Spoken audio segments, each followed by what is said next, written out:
Hello and welcome to SuperConnectivity. I'm your host, Charlie S., and with me, as always, is... Phil Birch. That's right, Phil. Thank you for joining me once again and joining all of our listeners out there. So, what's going on in the Marvel Universe this week? Well, as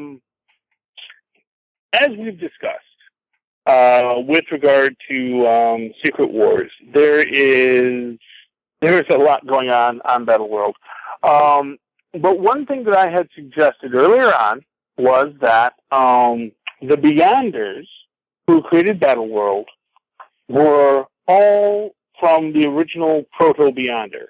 The original Proto-Beyonder, who Hank Pym called the Juvenile Beyonder, entered our universe. And my theory is that once he entered our universe, entered the multiverse, from beyond the multiverse, he became essentially multiversal, meaning that he started having other iterations of himself play out over an infinite number of universes, which I'm sure has been discombobulating for him. Now, we have the promo art for Secret Wars number 5, which they're bidding as, they're saying it'll be out in July 2015. I think we're only up to Secret Wars number 3 that we've been given so far, so I don't know where 4 is going to fall in this, but they're saying number 5 by July, kids, so hopefully they're going to get those pens and inks flowing. But what we're seeing in this image is we see one half is our good friend, Dr. Doom. The other half is the face of Owen Reese. And in the scars of Owen Reese, we see an infinite number of Beyonders.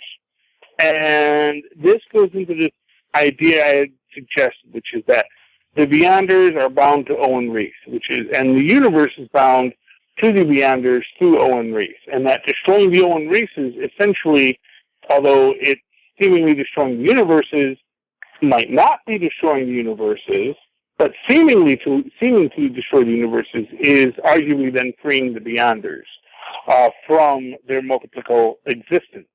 Now, here's some interesting thoughts. As we know, as we've suggested, and as seems to be the case, the multiverse still exists. We have seen MODOK pull other dimensional versions of himself out of a machine, which has been called blasphemy by Doom. There can be no other multiverses, but clearly other multiverses are existing. We have seen Jane Foster's show up on Battleworld dead, who were murdered somewhere else and then left here to be found by the Thors. Again, if they aren't in the Battleworld database, where did they come from? Did they perhaps come from off-world? Has someone found a way to go off-world? Which, not for nothing, we know Loki can do. He can walk through dimensions like it's walking across the street. And is he going and bringing the Jane Fosters here? Perhaps the Jane Fosters were already dead in their timelines, but he's bringing them there to get the Thors interested in finding out what Doom is up to, what the lie Doom told them is. That's a possibility. So we know the multiverse exists. We know that Doom is lying to everyone. And with Loki, again, it gives us the word the lie, the big lie. And as we said, the big lie, I think, is that the multiverse wasn't destroyed. And we know the multiverse wasn't destroyed. The question that we now face is, was 616 destroyed? And we got an interesting bit in Ms. Marvel this week, where, while the incursion is happening in Manhattan, it did not seem to be happening in Jersey City. And I had given an argument why this could happen and still be what we've already seen, which is this idea that there is a conical point going out to each world with Earth as a fulcrum, although actually the point is distant from the Earth, looking outward towards the cone of the rest of the that particular universe, and that as the cones cross paths and come into contact with the Earth, people would be able, in that incursion point, to see the other Earth coming through, but not outside of the path of the cone. So that as the Earth gets closer, more of the cone is going to be seen. Now, if you have two cones in each universe, each pointing out, then does that still work? Yeah, I think that still works. I think that still works mathematically. If you view the point of the cone, that you have to be within a cone sphere to see the next universe coming in. Then as the cone moves through the Earth, more of the Earth is going to be within that shape, and we'll be able to see the Earth coming in. So right now, it can be seen in Manhattan, but it can't be seen in Jersey City. Which, now mathematically, that's going to make a real question as to how big is this cone, how long it is, what's the angle of it. It seems to be rather severe if only Manhattan is at the central point. But I think it's physically possible that it just hasn't crossed the Hudson River yet, or maybe it's just too cool for that, which is why only Manhattan was taken to Battleworld. It's like, no, man. We're not even bothering with Williamsburg, man. It's Manhattan or nothing. 212, baby. I have a weird theory. It's completely different from yours. What if... Okay, that's great. What if the real we only have the one Beyonder still, the real Beyonder. What if these group of Beyonders are like a creation of Doom, and he faked the whole destruction of the multiverse, and he created this pocket universe to lord over his enemies, and the multiverse is still there. We have evidence it could be. And what if the appearance of like all the Jane Fosters and like some of the other anomalies we've seen are like the real Beyonder trying to push through to either escape or get in, and he wants to get his hands on Doom? I like the idea, generally speaking, except for the idea of Doom creating the Beyonders, just because we saw him fighting the Beyonders. Or unless that was a future version of Doom creating the Beyonders and then sending them back to fight with him. And maybe that was his realization, that, oh, wait, I see what I did here.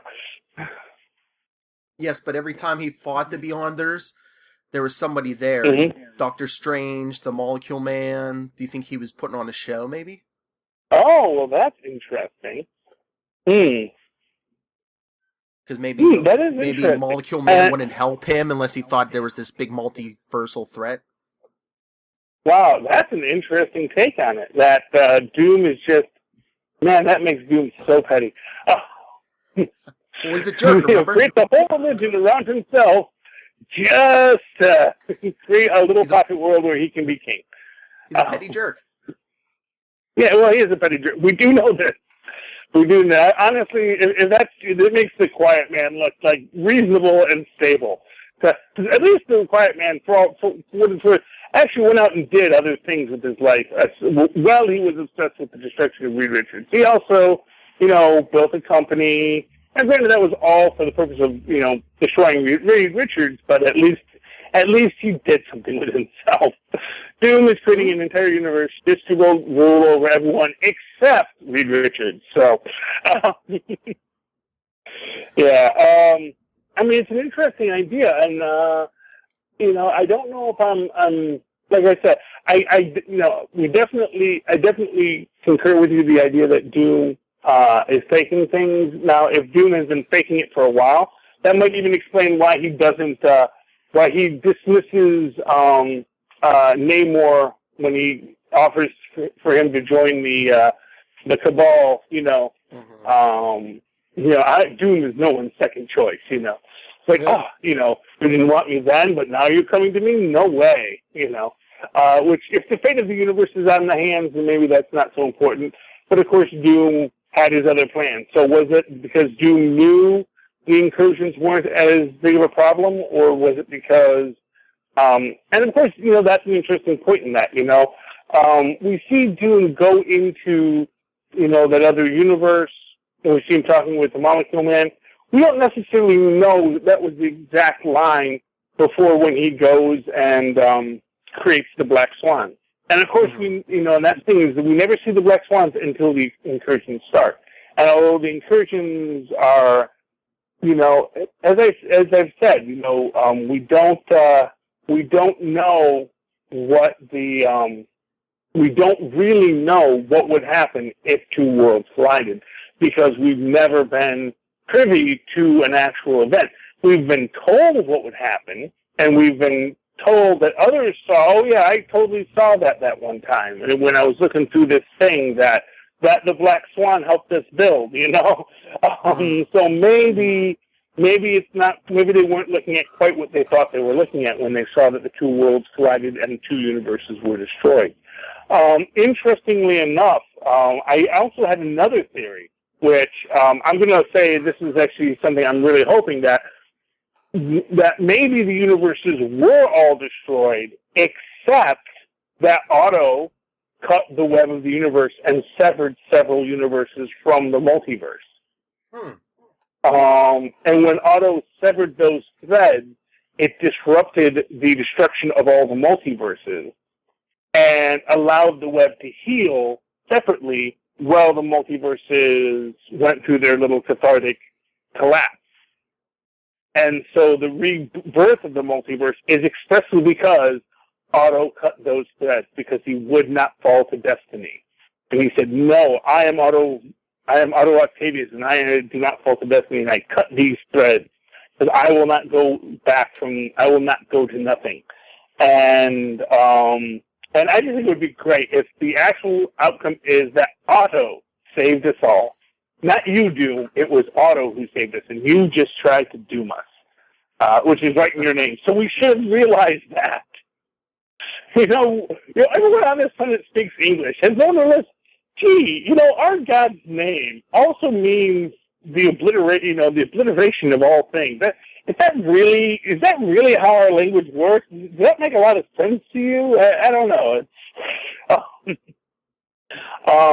Interesting stuff. We had our September solicits out this week, and we get to see what they're hinting at happens in the future Secret Wars, and one of which is that Maestro is debating if he should go kill Doom. Now, and again, this is the problem for Doom. Is Doom brought all these universes in, but everyone on these universes came from universes with a Doom. So they all know who he is, and they know his weaknesses and his flaws. And interestingly enough, as I was saying, I think that Doom attacked the Beyonders with his time platform because they were vulnerable to temporal-based attacks. Maestro has a Doom brand time platform in his garage, among other things. So. It makes me wonder, does Maestro figure Doom out? Has Maestro, maybe Maestro comes across his old Gammon program, and it says, and that was something, because it was dormant, Dr. Doom didn't rewrite its memories, and it says, no, actually, this is the actual history of the last 100 years, and, what you think is true is not true at all. And so Maestro thinks he can go take Doom. So that's going to be an interesting take, what happens with Maestro and Doom. It's the joy of comics that, yes, we all know Doom is going to be destroyed. And we all know that what Doom is presented as him being the hero is not, in fact, the truth.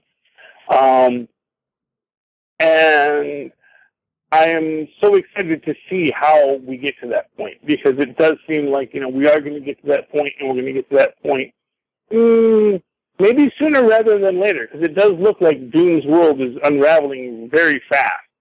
The old Secret Wars went on for a year. This is going to, another 4 months, I think, before we get a resolution, and I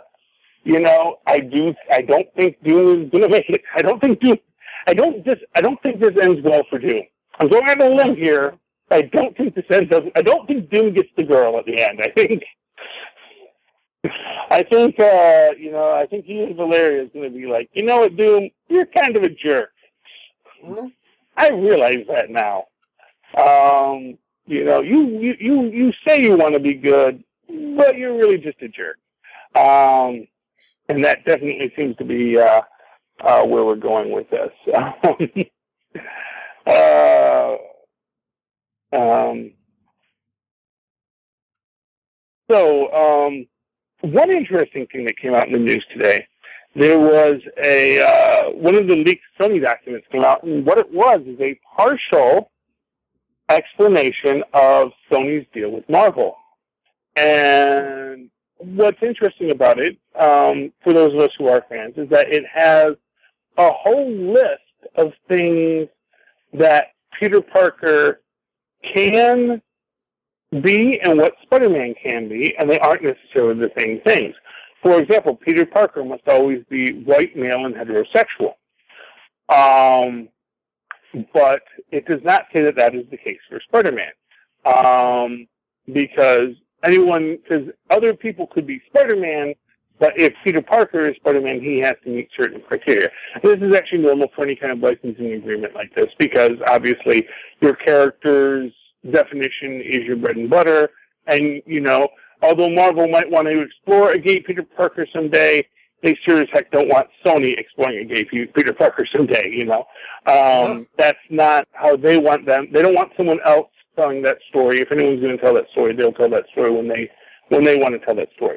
Now, that said, they can certainly have another character in the Spider-Man costume, and then it's Spider-Man, not Peter Parker. If you want to use Peter Parker, it has to follow these certain rules. And it got me thinking when I was reading that about Scarlet Witch and Quicksilver. And I wonder if part of the rules on Scarlet Witch and Quicksilver were that Scarlet Witch and Quicksilver, to Fox, are mutants. And are mutants and members of the Brotherhood of Evil Mutants, and must be working at odds against the X-Men, though they may have a heroic redemption arc. And I wonder if maybe that was part of how Marvel's weaseled them away. Was they said, well, this Scarlet Witch and Quicksilver aren't mutants, and actually someone had actually made the point that they actually can't be called Scarlet Witch and Quicksilver. That they don't call them the Scarlet Witch and Quicksilver. They're called Wanda and Pietro, exclusively in the story, and they never get code names. Which will be interesting in Winter Soldier if Wanda gets a code name, and if it is a different code name, if that code name, that new code name shows up in the books. I can certainly, they have a great in-story explanation for why what's her name? Why Wanda might want to use a different name. It's like, well, the name Scarlet Witch has been pretty much drugged to the mud lately. From now on,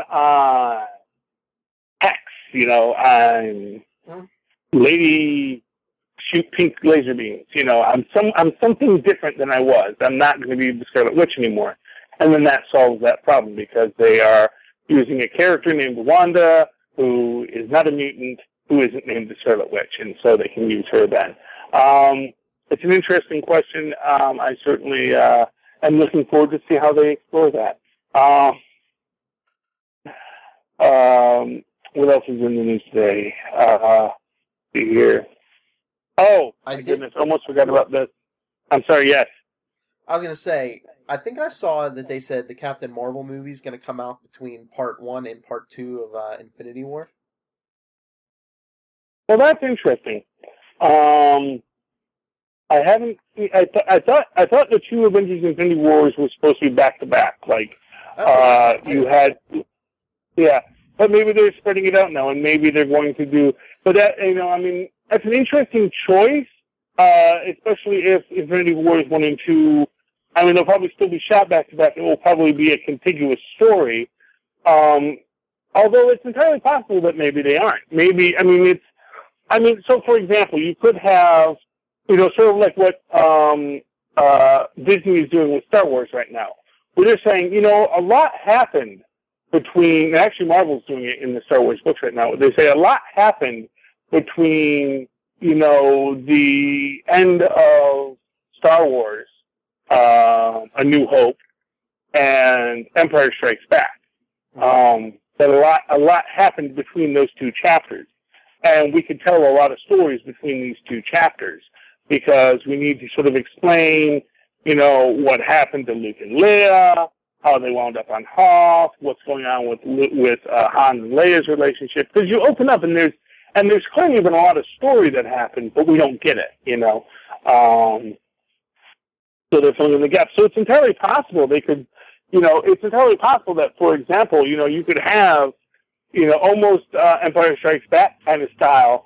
At the end of Infinity Wars Part 1, the Avengers lose, Thanos triumphant and the Avengers are disassembled and, and then, we can go into a bit of phase 2 where Captain Marvel, shows up. Maybe she had her origin in Infinity Wars, but now Captain Marvel is like the last hero standing, and she has to reform the Avengers, and then they have to get the band back together for Infinity Wars Part 2. And I'm sure I'd pay $8 to see that. Pretty much, I can guarantee I'm going to pay $8 to see that. Yeah, that's what I was thinking, that maybe Captain Marvel shows up for Part 2, and maybe the Captain Marvel movie itself might be like a quick origin story, and then this is how she got to the battle in Part 2. Well, I guess that's a possibility. I think I would rather see it maybe with her origin coming pre her movie, and then it's just her adventure while there are no Avengers, and she's the one having to run around and save the day, Because, we don't know, if Thanos has the Infinity Gauntlet, he could wipe the Avengers from the Earth, and there could be other powered people there that he just doesn't bother with. And then it's just how these other powered people who are trying to solve their problems, on a small scale under Thanos' tyrannical rule are brought together by Captain Marvel, and they find a way to bring the Avengers back, with the help of the Fantastic Four. On loan from Fox. Yes. Well, like I said, I do still think that it's entirely possible that depending on how the Sony Spider-Man deal goes, and that's going to be going through pretty quickly, because I actually think we're going to get our first Spider-Man cameo in Ant-Man. I don't know. I can see it so clearly in my mind's eye. And I've actually seen other people say, there's rumors that Spider-Man's going to show up in Ant-Man. I'm thinking, well, I just started that rumor. Is that the rumor you're talking about, or did someone else start the same rumor? Gotham had mentioned this. But to me, that makes the most sense. Putting the Spider-Man cameo in Winter Soldier is, to me, it kind of loses any strength. Strategically, it seems like a bad move. You put, like I said, the idea that you don't even have to have Spider-Man in it, but you just have to have an end credit scene where someone, where Hank Pym mentions he has a lab assistant, some kid named Palmer, that's an old joke in Spider-Man where Stan Lee had actually, in the second issue, had called him Peter Palmer instead of Peter Parker because he forgot that he had named him Peter Parker. So some kid named Palmer works for me, and they say, actually it's Pete, or Peter Parker. And then you just see the spider in the background, coming down the thread, exposed to life-giving Vita rays. Yes, Vita rays. Your unobtained, your phlebotomums for all your superhero needs. Look for Vita Ray brand phlebotomum. There you go, for all you TV tropes people. So I absolutely think, and you know what's great about that? Because here's the thing, I've said I am worried about Ant-Man. I think it has some difficulties, because when it's going in there, because it's coming out in a couple weeks, it's going in there, it's going up against Trainwreck, which is a chick movie with a hard R that's going to entice men to see it too, and yet it's probably got, a lot of great messages, and, hey, women go to movies, and that's money. And Hollywood has finally realized that, hey, women like to see movies too. Why don't we make some movies for them? Smart thinking there. Half the population, you just noticed them. Way to go, Hollywood. And Tilda Swinton isn't ancient. I'm just going to say it again.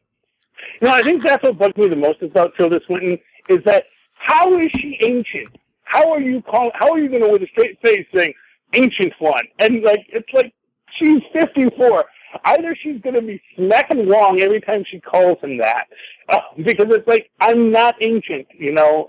Now, granted, well, I am ancient, but I don't look it. Now you can, you know, say, well, the ancient one really didn't look 500 years old. It's like, yeah, but he did look like an old guy. He was conceivably, yes, you sir look ancient. I'm not going to think something weird when someone calls you ancient. Every time someone calls Tilda Swinton ancient, people are going to be like, huh? Really? Maybe She's ancient? Like, oh, it's magic, you know? And it's like, you know, and then you have this whole question. Yeah, but then you have this whole question of like, oh, well, the magic, you know, she's using the magic to keep her young and youthful looking. Isn't that a little vain? You know, I don't know. Is that really something a Sorcerer Supreme would do? Yeah. So I'm not quite sure on Tilda Swinton as the Ancient One. And I'm guessing maybe that's going to get rewritten a few times, and they may actually just not have the Ancient One in it. You know, just mess with the story a bit. That have the previous Sorcerer Supreme be Tilda Swinton, but they're not going to call her the Ancient One. They're going to call her maybe middle-aged the one. Yeah, middle-aged one. Yes, there we go. Of course, at 54, middle-aged. Is she really going to live to be 108? I don't know. That's the fun thing about middle-aged. Well, that's the thing about middle-aged. You know, really, middle-aged is 35, 36, 37. That's actually your middle-aged. After that, you're really not middle-aged anymore because, you know, unless you're going to live, like, okay, I'm 41. Well, okay, maybe I am middle-aged because I'll live to be 42. But when I'm 51, am I going to live to be 102? Am I really still middle-aged, or have I sort of moved past that? When does middle-age start? That's the question. You never know.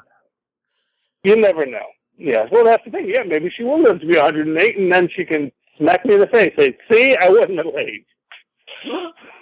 Of course, then, you know, you don't know when you were middle-aged until you're dead. So who knows? She might be middle-aged at 60 because she's going to live to 120. And hopefully she does, and then some more. So anyway, getting back to the Fantastic Four, the Thing has no pants. Have you heard this rumor? And no. This is so just when I was starting to feel good about the Fantastic Four film, they have released some possible alleged promo standee from Portugal where the Thing is pantsless. And he just rocks all the way down. And someone pointed out, well, you know, his lower half, every time we've seen it, it's always draped in shadow. We don't actually see him wearing pants. And someone had made the point that, you know, they did say there weren't uniforms in this, and that's all well and good. Here's my problem with a pantsless Thing. Either we have to pixelate his rocks, which, okay, I'll go along with that if we're going to say we're pixelating his rocks. Or we have to deal with the very uncomfortable fact that the Thing has no junk. And I'm sorry. You know what? For all you're putting the Thing through, don't take away his junk. Okay? You know, it makes everything so much worse. I mean, really, it's like everything just takes on a whole darker thing if the Thing is that. Well, yeah, if he's that taken away from his humanity, if he's that taken away from his ability to be with a human being, you know. I mean, that's the thing, you know. And interestingly enough, as a fun point, you know, when the Avengers came out, and the Hulk makes the point, you know, I can never give you a family. And you know, there was somebody who said, well, hey, you know, Bruce, why are you jumping right to family, you know? Do you really think Black Widow's the kind of person who just wants a white picket fence somewhere? Maybe she just wants, maybe she just wants to date you and see how it goes. But actually, I think they were kind of referencing another point that they had made in The Incredible Hulk, which is not that he can't have children, that he can't have an intimate relationship. Because if he has an intimate relationship, his blood pressure is going to increase. He's going to become the Hulk, and he can no longer be held responsible for what happens next. You know, and that's his point. I can't marry you and we can't live together in peace and harmony. It's like, if we're together, we can't ever move beyond, hey, how you good and how you doing? Here's a hearty handshake. Because if we move beyond that, there's a good chance you're not going to live beyond that, because the Hulk is uncontrollable. And although we've always said the Hulk can't kill because Banner can't kill, we have also said that the Hulk sometimes incorporates most of his id, and his id can have a dark side. And exactly what happens when the Hulk, you tell the Hulk to stop, is the Hulk going to stop? And that's what he's afraid of. Now, we've actually seen with Betty that the Hulk does calm down in the presence of the one he loves, and so maybe he's worried for nothing, but then again, you have to ask, is he going to take that chance? Is he going to take that chance to put the person he loves in that dangerous situation, or is he just going to run away, which is what he does, because he can never be in that position. Now, of course, if you want to get deep and psychological on that gives him the perfect excuse to never have to be in a relationship, to never have to put himself emotionally out there and risk heartache, because he can say, I'm doing it for you because I am not controllable. And, the Hulk could injure someone just unintentionally. Well, exactly. I mean, not for nothing, the Hulk weighs about 2,000 pounds. If, depending on positioning, it and could there's the really size-changing ratio between Banner and Hulk, too. Yeah. Well, let's not even get into that, because that's we're still officially a family podcast. No one may actually hear this, because I think Rob is going to listen to this and said, yeah, we cut that down to about 15 minutes. We talked about Dr. Doom. That's what you guys talked about this episode. But anyway, but the point actually isn't the physicality so much as the intimacy, and I don't want to see them take away that from the thing. I don't want, for everything that the thing endures, and the beauty of the Thing's story is that he endures and he becomes strong. It's going to take on a darker dimension if they take away his genitalia. Even if they want to, and quite frankly, I don't think they can in a PG-rated story. If they show him full frontal, which the Sandy does, they can't really explain in the PG movie. Well, no, actually, it's just, hidden, and if he becomes aroused, it's going to do this and that, and there you go. Here's little Benji. No, that's a much harder story to tell. Unless they're going with the, where his skin hasn't turned to rock, but that he's, trapped in this, armor of rock. Well, that's an interesting idea, and that puts him in line with the Flint character, although the Flint character has gotten out of his armor of rock. And if they're following the ultimate idea, which they are, they're very close with the ultimate idea. I know that Ben Grimm eventually sheds his rock and he becomes sort of an energy being not dissimilar from Wonder Man, or as Wonder Man eventually became. And that might be interesting if they jump to that. The only problem with that, of course, is that you still have the difficulties of the Thing's story. And, I guess it could be, if it's handled incredibly well, it could add a deeper and more powerful dimension to it. But I think it changes everything so very much that I think it just, basically, I guess my statement is why do you want to put yourself in that position to have that much higher of a wall to climb with the Thing? Yes. So, but that's so I'm again worried about the Fantastic Four. I'm not worried about Ant-Man. Well, I'm worried about Ant-Man. I'm worried about Ant-Man's haul. But I think what they might be doing is they might be realizing Ant-Man might not be number one, but if we can make Ant-Man Marvel's first sleeper hit, the movie that you didn't go to see opening weekend, but that people said, oh, wow, did you know about this? Did you know about this? And then builds and grows and becomes, if it has a number 2 weekend at number 1, and then holds number one for a sustained period of time, I think that can overcome having a weak opening box office. And that's my hope for that. And I was worried that Fantastic Four might dethrone it, and now I'm not worried about that much at all. I was worried about Guardians of the Galaxy, like you're worried about Ant-Man. And, I mean, with Guardians, that crushed the box office. Yeah, but, the difference, here, the difference with Ant-Man is, first off, it doesn't have a Rocket Raccoon, and it doesn't have a Groot. And I don't care what you want to say about Star-Lord. I'm sorry, we stayed for the Star-Lord, but we came for the Groot. We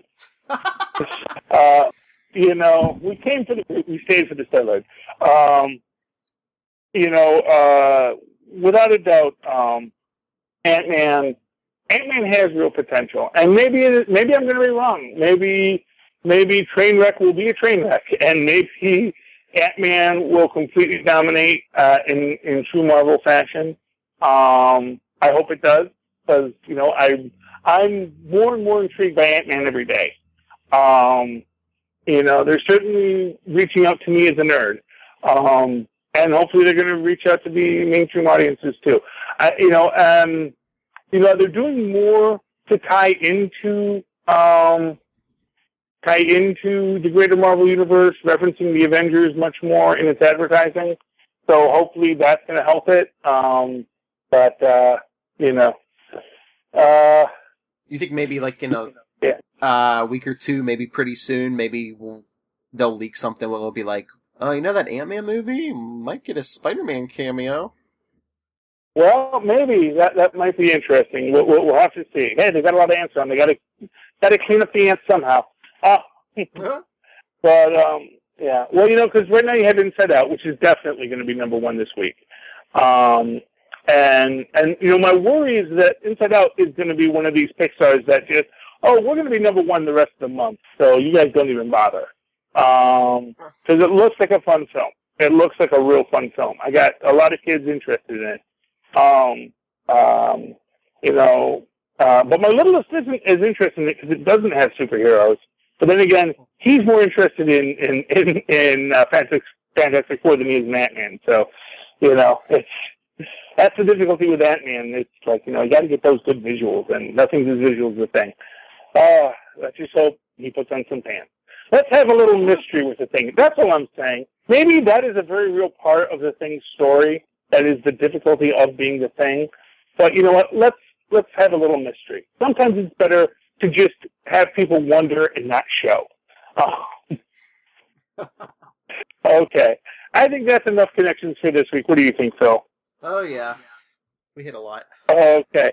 Yes, I have been, as always, Charlie Esser, and you can connect with me anytime you like at superconnectivityblog@gmail.com or tweet me at Charlie Esser, ESSER, CHARLIEESSER.